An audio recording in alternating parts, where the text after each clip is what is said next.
사람들이 손에 든 건 피켓이 아니라 빵값 영수증입니다. 2025년 12월 28일 이란 통화 리알의 가치가 하루 만에 10% 증발했습니다. 30년간 쌓인 경제 제재의 균열이 그날 터진 겁니다. 시위는 정치 구호가 아니라 생존 비명으로 시작됐습니다. 테헤란의 한 주부가 말했습니다. 어제 샀던 우유를 오늘은 살 수 없어요. 보셨습니까? 정부의 대응은 더 충격적이었습니다. 인터넷이 끊겼고 실탄이 발사됐습니다. 거리는 순식간에 전쟁터가 됐습니다. 그리고 더 위험한 변수가 등장합니다. 도널드 트럼프입니다. 그는 이란에게 경고했습니다. 계속 진압하면 우리도 행동한다. 문제는 이겁니다. 하메네이는 넘지 말아야 할 선을 넘었습니다. 그가 연 문은 지옥문이었습니다. 안에서는 국민이 밀어붙이고 밖에서는 트럼프가 조입니다. 돈은 바닥났고 충성은 흔들립니다. 왜 이란은 지금 정말 큰일 났을까요? 지금부터 보여드리겠습니다. 혁명은 구호에서 시작되지 않습니다. 지갑에서 시작됩니다. 이란은 30년 넘게 경제 제재를 받아왔습니다. 국제통화기금 추산으로 2025년 인플레이션율은 40%를 넘었습니다. 사람들은 버텼습니다. 익숙해졌습니다. 하지만 2025년 12월 말 마지막 안전판마저 무너졌습니다. 통화 가치가 폭락했습니다. 아침에 5만 리알이던 빵이 저녁엔 5만 5천 리알이 됐습니다. 이건 단순한 물가 상승이 아닙니다. 신뢰의 증발입니다. 테헤란에서 식료품점을 운영하는 마흐디가 증언했습니다. 손님들이 물었어요. 가격표가 왜 이렇게 자주 바뀌냐고. 저도 아침에 받은 송장이 점심엔 휴지 조각이 되니까요. 여기서 중요한 팩트 하나. 시위 초기 구호를 봅시다. 독재자 퇴진이 아니었습니다. 빵을 달라, 일자리를 달라였습니다. 정치가 아니라 생존이었죠. 그런데 정부는 이걸 정치로 봤습니다. 시위는 빠르게 번졌습니다. 테헤란에서 시작해 이스파한, 마슈아드, 시라즈로 확산 속도가 놀라웠습니다. 보통 이틀 간격으로 다음 도시에 불이 붙었습니다. 왜 이렇게 빨랐을까요? 첫째, 소셜미디어였습니다. 텔레그램과 인스타그램이 실시간 중계 채널이 됐습니다. 테헤란 바자르의 영상이 올라오면 2시간 뒤 이스파한 청년들이 같은 구호를 외쳤습니다. 둘째, 공통 분노였습니다. 지역은 달라도 문제는 같았습니다. 마슈아드의 실업자도 시라즈의 상인도 모두 같은 통화를 쓰고 같은 인플레이션을 겪었습니다. 보셨습니까? 이스파한에서 청과물 시장을 운영하는 하산이 말했습니다. 우리는 테헤란 뉴스를 보고 나섰어요. 그들의 분노가 우리 분노였으니까요. 도시는 달라도 배는 똑같이 고팠습니다. 이란 지도부는 이 분노를 외부 선동으로 규정했습니다. 2026년 1월 5일 외무부 대변인이 기자회견에서 말했습니다. 이 소요는 외부 세력이 조장한 것입니다. 미국과 이스라엘의 공작입니다. 외부 선동? 배고픈 사람들에게 무슨 공작이 필요할까요? 문제는 이겁니다. 정부가 본질을 보지 못했습니다. 아니, 보지 않으려 했습니다. 정제 실패를 인정하는 순간 체제 정당성이 무너지니까요. 그래서 정부는 다른 선택을 했습니다. 칼을 뽑았습니다. 타브리즈에서 대학을 다니는 네일라가 말했습니다. 어느 날 아침 와이파이가 안 됐어요. 데이터도 안 터졌죠. 그때 깨달았습니다. 이제 정말 시작이구나. 네트블록스라는 인터넷 감시단체에 따르면 이란 전역에서 인터넷 접속률이 80% 이상 떨어졌습니다. 모바일 데이터도 마찬가지였습니다. 사람들은 밤사이 디지털 세계에서 단절됐습니다. 통신 차단은 단순한 기술 조치가 아닙니다. 고립 전략입니다. 인터넷이 끊기면 세 가지가 일어납니다. 첫째, 외부와 소통이 막힙니다. 둘째, 내부 조직이 어려워집니다. 셋째, 증거 확보가 불가능해집니다. 여기서 중요한 팩트 하나. 이란 정부는 2019년 시위 때도 같은 방법을 썼습니다. 그때 인터넷을 5일간 차단했고 진압 규모는 나중에야 확인됐습니다. 추정 사망자가 1,500명이 넘었습니다. 시라즈의 한 대학생이 말했습니다. 2019년을 기억해요. 인터넷이 돌아왔을 때 우리는 너무 많은 사람을 잃었다는 걸 알았습니다. 이번에도 똑같을까봐 무섭습니다. 정부는 왜 이렇게 강하게 나왔을까요? 답은 간단합니다. 두려웠기 때문입니다. 2009년 녹색혁명, 2017년 경제시위, 2019년 유류폭동, 그리고 2022년 여성시위. 이란 정부는 10년 넘게 반복되는 시위를 겪었습니다. 매번 진압했지만 불씨는 남았습니다. 이번엔 달랐습니다. 정주의 붕괴가 촉매였고 전국 확산 속도가 빨랐으며 무엇보다 외부 압박이 동시에 들어왔습니다. 마슈아드의 한 택시기사가 말했습니다. 정부는 우리가 금방 지칠 거라고 생각했을 겁니다. 2009년처럼 2019년처럼. 하지만 이번엔 달라요. 우리는 더 이상 잃을 게 없습니다. 잃을 게 없다는 건 무엇을 의미할까요? 경제는 무너졌습니다. 미래는 막혔습니다. 목소리마저 빼앗겼습니다. 남은 건 선택입니다. 침묵하며 굶어 죽느냐, 저항하며 싸우다 죽느냐. 많은 사람들이 후자를 택했습니다. 시위는 언제 혁명이 될까요? 답은 이겁니다. 정부가 통제력을 잃었다고 스스로 믿는 순간입니다. 하메네이는 지금 그 순간이 오지 않게 하려고 모든 걸 걸고 있습니다. 그가 선택한 방법은 해산이 아니라 절단이었습니다. 진압의 역사, 지금부터 보여드리겠습니다. 진압에는 두 가지 방식이 있습니다. 하나는 해산입니다. 물대포를 쏘고 체류탄을 쏘고 사람들을 흩어지게 만듭니다. 다른 하나는 절단입니다. 통신을 끊고 사람을 잡고 본보기를 만듭니다. 이란 정부는 후자를 택했습니다. 거리에 배치된 건 경찰만이 아니었습니다. 바시즈 민병대가 나왔습니다. 그들이 든 건 방패가 아니라 소총이었습니다. 여기서 중요한 팩트 하나. 총은 위를 향하지 않았습니다. 머리와 눈을 향했습니다. 국제 엠네스티가 보고했습니다. 이란 보안군은 명백히 치명적 무기를 사용하고 있으며 과잉 진압의 증거가 계속 나오고 있다. 테헤란의 한 의사가 익명으로 증언했습니다. 응급실에 총상 환자가 쏟아졌어요. 대부분 머리나 상체였습니다. 다리가 아니라요. 이건 진압이 아니라 사냥입니다. 보셨습니까? 병원 기록을 봅시다. 테헤란의 한 대형 병원은 평소 하루 평균 총상 환자가 2~3명이었습니다. 그런데 시위 이후 하루 50명이 넘게 들어왔습니다. 이스파한의 한 응급실은 침대가 모자라 복도에 환자를 눕혔습니다. 이게 끝이 아닙니다. 부상자 중 70% 이상이 상반신 부상이었습니다. 의학적으로 이건 명확한 신호입니다. 진압 목적이 아니라 제압 목적이라는 신호죠. 마슈아드의 한 간호사가 말했습니다. 총상 위치를 보면 의도를 알 수 있어요. 다리를 쏘면 멈추게 하는 겁니다. 머리를 쏘면 죽이는 겁니다. 그런데 여기서 더 무서운 건 체포 이후입니다. 거리에서 잡힌 사람들은 어디로 갔을까요? 경찰서가 아니었습니다. 레빈 교도소, 카흐리자크 구치소 이런 곳으로 갔습니다. 이름만 들어도 이란 사람들은 떱니다. 왜일까요?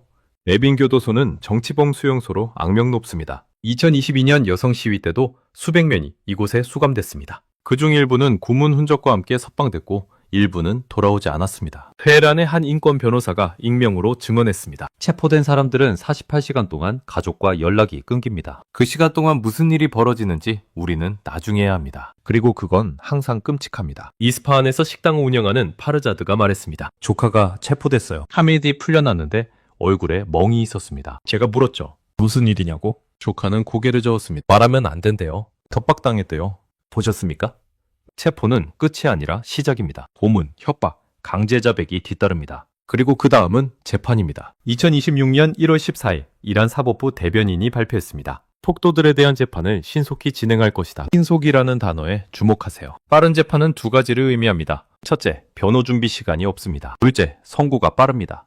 그리고 그 선고는 종종 사형입니다. 에르판 솔탄이라는 청년이 있습니다. 그는 거리에 있었다는 이유로 체포됐습니다. 재판은 일주일도 안 걸렸습니다. 선고는 사형이었습니다. 그의 가족이 외신에 호소했습니다. 그는 폭력을 쓰지 않았어요. 단지 거리에 있었을 뿐입니다. 다행히 국제 압박으로 집행이 잠시 연기됐습니다. 하지만 다른 사람들은요? 여기서 중요한 팩트 하나. 과거 이란 시위에서 처형은 반복됐습니다. 2022년 여성 시위 때도 최소 9명이 처형됐습니다. 재판은 빨랐고 증거는 약했으며 변호는 제한됐습니다. 문제는 이겁니다. 처형 공포는 진압의 마지막 카드입니다. 하지만 이 카드는 양날의 검입니다. 처형은 두려움을 만듭니다. 사람들이 거리로 나가는 걸 주저하게 만듭니다. 하지만 동시에 분노도 만듭니다. 내 친구가 죽었다. 내 이웃이 잡혔다는 이야기가 퍼지면 두려움은 증오로 바뀝니다. 시라즈의 한 대학생이 말했습니다. 처음엔 무서웠어요. 하지만 룸메이트가 체포되고 나서 생각이 바뀌었습니다. 이제 더 이상 참을 수 없어요. 우리는 사람이잖아요.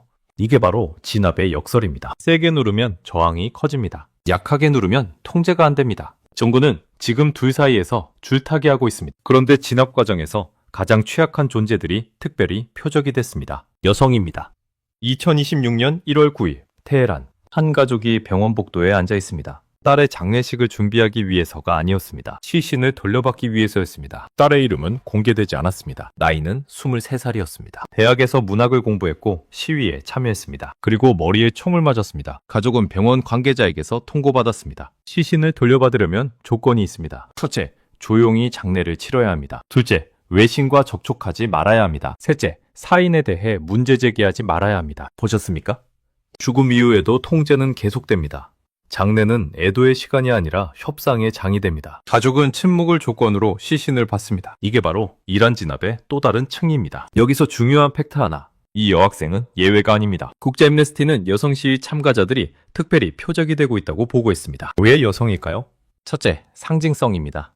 2022년 마흐사 아미니의 죽음 이후 여성은 이란 시위의 아이콘이 됐습니다. 히잡 벗기, 머리카락 자르기 이런 행동들이 저항의 상징이 됐습니다. 둘째, 통제 욕구입니다. 이란 정권은 여성을 도덕과 질서의 상징으로 봅니다. 여성이 저항하면 그건 단순한 정치적 도전이 아니라 체제 전복으로 받아들여집니다. 테헤란의 한 여대생이 말했습니다. 우리가 히잡을 벗는 건 패션이 아니에요. 자유의 선언이에요. 정부는 그걸 압니다. 그래서 우리를 더 두려워합니다. 문제는 이겁니다. 이런 인식이 여성을 더 위험하게 만듭니다. 시라즈의 한 인권활동가가 익명으로 증언했습니다. 여성들은 이중 위험에 노출돼 있어요. 거리에서는 총알을, 구금시설에서는 또 다른 폭력을 마주합니다. 우리는 매일 새로운 이름을 듣습니다. 그런데 여기서 더 무서운 건 의료 현장의 붕괴입니다. 테헤란의 한 간호사가 말했습니다. 응급실이 전쟁터처럼 변했어요. 총상 환자가 동시에 수십 명씩 들어옵니다. 우리는 누구를 먼저 치료할지 선택해야 해요. 이건 의료가 아니라 전쟁의학입니다. 병원에는 세 가지 문제가 있습니다. 첫째, 환자가 너무 많습니다. 둘째, 의료진이 부족합니다. 셋째, 보안군이 감시합니다. 여기서 중요한 팩트 하나. 보안군은 병원에도 배치됩니다. 총상 환자를 찾기 위해서입니다. 치료를 받으러 온 사람이 체포되는 경우도 있습니다. 마슈아드의 한 의사가 증언했습니다. 환자를 치료하다가 경찰이 들이닥쳤어요. 이 사람 시위 참가자 아니냐고 물었습니다. 의사는 환자를 구분하지 않습니다. 하지만 그들은 구분합니다. 보셨습니까? 의료는 중립이어야 합니다. 하지만 이란에서 병원은 전장의 연장선이 됐습니다. 그리고 이 전장에서 여성은 가장 취약한 존재가 됩니다. 이스파한의 한 여성 의사가 말했습니다. 여성 환자들은 말을 아껴요. 어떻게 다쳤냐고 물으면 넘어졌다고 합니다. 하지만 상처를 보면 압니다. 그건 넘어진 게 아니라 맞은 겁니다. 왜 여성들은 진실을 말하지 않을까요? 답은 간단합니다. 두려워서입니다. 여성이 시위 참가자로 확인되면 세 가지 위험이 따릅니다. 첫째, 즉시 체포됩니다. 둘째, 가족이 협박받습니다. 셋째, 사회적 낙인이 찍힙니다. 이란은 여전히 보수적인 사회입니다. 여성이 체포됐다는 소문만으로도 가족 전체가 수치심을 느낍니다. 결혼이 깨지고 직장을 잃고 이웃에게 외면당합니다. 시라즈의 한 주부가 말했습니다. 딸이 체포됐을 때 우리는 이웃에게 말하지 못했어요. 말하면 우리 가족 전체가 끝나니까요. 그래서 우리는 침묵했습니다. 그게 더 아팠습니다. 이건 단순한 우연이 아닙니다. 구조입니다. 여성을 표적으로 삼아 공포를 만들고 그 공포로 사회를 통제하려는 전략입니다. 그런데 이 전략은 역효과를 낳고 있습니다. 테헤란의 한 대학생이 말했습니다. 친구가 죽었어요. 그녀는 폭력을 쓰지 않았습니다. 단지 자유를 원했을 뿐입니다. 이제 우리는 더 이상 두렵지 않아요. 분노가 두려움을 이겼습니다. 마슈아드의 한 여성 변호사가 말했습니다. 2022년에도 우리는 거리에 나왔어요. 진압당했죠. 하지만 불씨는 남았습니다. 이번에도 마찬가지예요. 그들은 우리를 막을 수 없습니다. 우리는 이미 잃을 게 없으니까요. 잃을 게 없다는 건 무엇을 의미할까요? 경제는 무너졌고 미래는 막혔으며 목소리마저 빼앗겼습니다. 남은 건 선택입니다. 침묵하며 죽느냐, 저항하며 죽느냐. 많은 여성들이 후자를 택했습니다. 문제는 이겁니다. 하메네이는 지금 이 선택을 막으려고 모든 수단을 동원하고 있습니다. 하지만 그가 쓰는 수단 하나하나가 선택을 더 확고하게 만들고 있습니다. 그리고 여기에 외부에서 가장 큰 변수가 개입합니다. 도널드 트럼프입니다. 그가 연 것은 또 다른 지옥문이었습니다. 2026년 1월 13일 도널드 트럼프는 소셜미디어에 메시지를 남겼습니다. 내용은 짧았지만 파급력은 컸습니다. 이란 국민을 지지한다. 자유를 위한 싸움을 응원한다. 이 한 문장이 이란 지도부에겐 폭탄이었습니다. 왜일까요?